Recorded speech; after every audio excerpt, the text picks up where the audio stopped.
Guys, tingnan nyo ang aking kaibigan. Unti-unti siyang namamatay. Ayan o, tinamaan siya ng kidlat. Ito, patay na.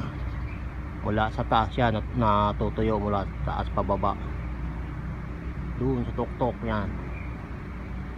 Ngayon, dalawang sanga na lang ang kumakapit sa kanya.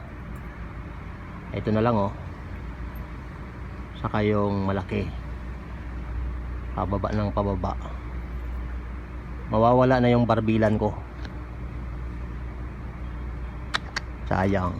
Mainit na tuloy dito. Hindi na siya malimlim. Ito na lang ho. Yan lang, buhay pa yung isang sanga ho.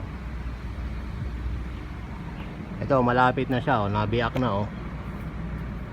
Tinamaan siya ng kidlat guys. Ito pa naman barbilang ko dito. Ayan ho.